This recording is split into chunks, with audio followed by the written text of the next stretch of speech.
let's talk about the transfer portal as things continue to shake up over across the street there at LSU. Some guys coming in, one guy moving out, and it continues every single day. Let's start with the guy going out. Davonte Lee has announced that he is going to enter the transfer portal. Davonte has played linebacker. He has played wide receiver. He's played tight end. He's played all over the place. Never complained, always been a team player, has done whatever they've asked of him, and he's going to look elsewhere to finish out his eligibility. That wide receiver room that had so many numbers in it has really dwindled over the last month now as the transfer portal's opened up. Mickey Joseph has moved on. You've seen Trey Palmer. You've seen Davonte Lee. You had 6 guys that have decided they're going to move on. The good news, Kayshon Boutte, not one of those. But Davonte Lee, a really good athlete, a guy that was a 4-star recruit coming into LSU but never quite found a home in a position. Yeah, I was. It was just a tough scene for him, especially if you just look at the receivers that were in that receiver room during his tenure at LSU. That's a tall hill to climb to try to, get significant playing time. And you saw him kind of get some playing time this season, but, with the quarterback situation, offensive line situation, it wasn't, really desirable for a guy to really, I guess stay around and really try to keep forcing yourself to try to have a chance in this lineup. And with the portal now, guys are seeing they can, play a lot more of the snaps elsewhere. So, wish Davonte the best. It's a shame we're losing another player, but that's just how this thing's been rolling. As you look at the wide receiver room for LSU right now, you've still got Kayshon Boutte. Jaray Jenkins still has another year should he decide to come back. All indications are that will be the case. That's a veteran there. Malik Neighbors, Jack Best, Brian Thomas, Chris Hilton. I mean, that's a really solid top 6 there for sure of guys that have a ton of talent. You signed Landon Avieta in the early signing period. You would imagine 1 or 2 more would find their way into this class or the transfer portal because 7, not quite enough in the wide receiver room. Yeah, I definitely would think so. I think if not, they're going to go the freshman route and try to look for a high school player to join this class, or they're going to hit the portal. I think Coach Kelly's not done doing his damage, man. I think they're going to continue to pound this portal and really try to get as much depth and talent that they can on this bare roster, man. Just looking at the roster, there's a lot of empty seats probably sitting in that team meeting room. You got to start filling those seats out. And I think starting with the receiver, which I think is probably one of the more dominant position groups on the team right now, I think that's a great place to continue to start. I mean, look, and to be very, very clear, it's purely a depth issue, not a talent issue at wide receiver. When you look at Kayshon at the top is as good as anybody in the country. Jaray Jenkins is a proven, solid option as a senior. Malik Neighbors and Jack Best, maybe stars, we'll see. Certainly showed flashes of that early on. Brian Thomas and Chris Hilton are freak athletes who, with the ball in space and some more opportunities, may show themselves to be really solid players. And, Avieta is a guy that a lot of people who scout high schoolers love. Said he tore up the camp route. Not a guy that you're going to pump right into the starting lineup with the guys I just mentioned above him, but you add some depth there. But if you can add 1 more portal guy and maybe 1 or 2 more high schoolers, you'll be in really good shape there in the wide receiver room. So as we mentioned, Davonte Lee on the way out. On the way in, another Hog coming to Baton Rouge. We will talk with Curtis Wilkerson in the next segment, certainly about the basketball game tomorrow, but about the Hogs that are coming down to Baton Rouge as well as he covers football. Greg Brooks, a defensive back, who has played a lot of nickel over the years for the Hogs, had a pick in their bowl game a couple of weeks ago. He's also a Louisiana native. He will be coming down to Baton Rouge. That secondary room was empty as of about 72 hours ago. They're starting to restock those shelves a little bit. Yeah, they definitely are. Something going on at Arkansas, man. It seems like people are just jumping ship, but hey, I'm not going to complain, especially when you get a guy like Fusha and then you get a guy like Greg Brooks coming down. That's exactly what we've been talking about, that defensive back room. It's not looking too hot right now. It's not looking too shabby, but now you're getting proven guys who played in the SEC, who knows what it's like to play an SEC West schedule, and they're coming back home, so they're going to want to play well in front of their home fans and in front of their family. So I'm excited about this. I think this is something that you can definitely build upon, and I think actually, I think both guys from Arkansas, they may be plug-and-play guys just right away, just with how everything's looking. So these are definitely some big hits right here to help your defensive back. At this point, for sure, because you can't go the high school route the way this group is set up right now. There's nobody left. It's like Demarius McGee.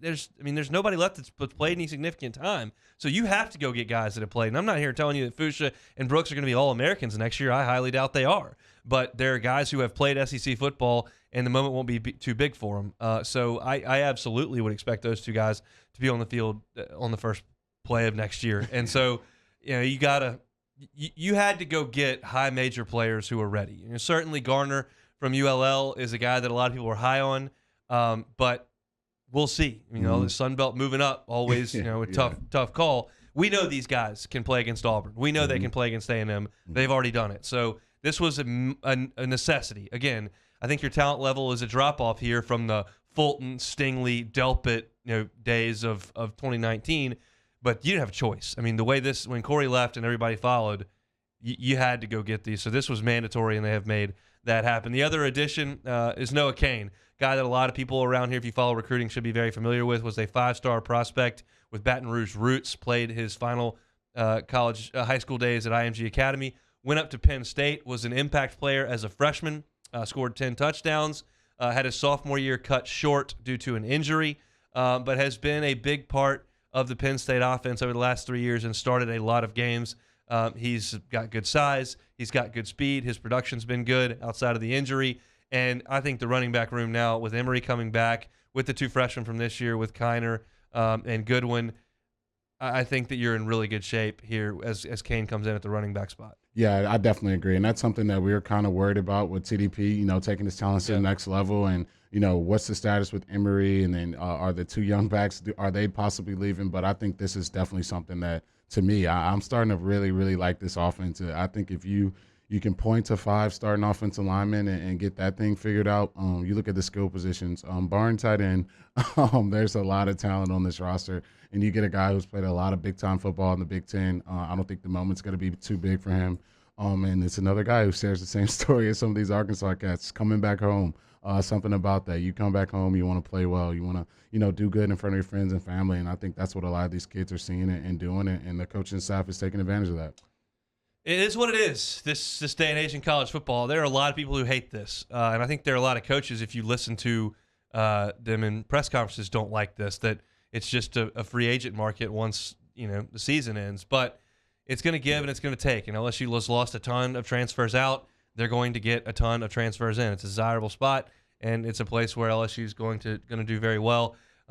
Greg Brooks, Noah Cain, Davonte are the most recent 2 in with Davonte Lee on the way out. The last guy I want to mention here is Mekhi Wingo, who came on a visit. I think he has left by now, but certainly was here yesterday. Wingo was a freshman all-conference defensive lineman on the interior for Missouri and has decided he wants to look elsewhere. The interesting thing, Robert Steeples was his head coach in high school. He's now on campus at LSU and they've gotten a visit. Now, this is a really good player, and this is a guy who is also looking at Oklahoma, also looking at Southern Cal. So you're going to have to fight for him, but you got to think that LSU's in a pretty good spot if he's a player who prioritized the SEC coming out of high school, and his high school coach is on campus, and he's been on a visit. That looks good for LSU on the interior front. They got some talent there, but you can never have enough depth up front. Yeah, you can never have too much depth on the offensive line or defensive line. This happens to be a defensive line player, but I think for me, especially watching that bowl game, man, you got to need some depth on that defensive line. I like the starters that we have, but I think you look past that with the guys leaving, you're going to need some more depth. And I think having those relationships we're really seeing now with this portal situation, relationship matters. You see, Spencer Rattler going to South Carolina with his old coach, their tight end going back, Caleb Williams possibly going to USC. It's on and on and on. So I think if you have those relationships, you got to take full advantage. And him coming down to Baton Rouge, that's not a bad idea. So hopefully we can get him to join the Tigers as well. That all of a sudden would make your defensive interior front look pretty formidable. I think, obviously Mason Smith and Jaquelin Roy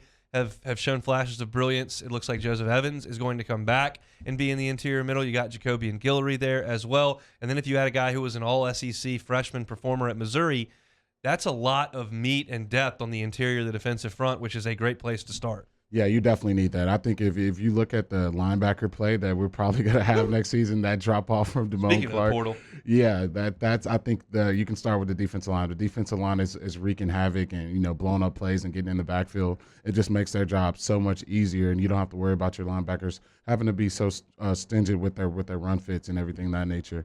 And then also safeties too, so it can help everyone out. So you get a defensive line that's ruthless and getting after the quarterback and after running backs, makes everyone's job easier. It's portal season in America, down here in Baton Rouge for sure, as that roster turnover is going to be as sizable as any roster in all of college football. Thanks so much for watching Hunt Hill on YouTube. Now do us a favor, hit the red subscribe button below and throw us a like. See you next time.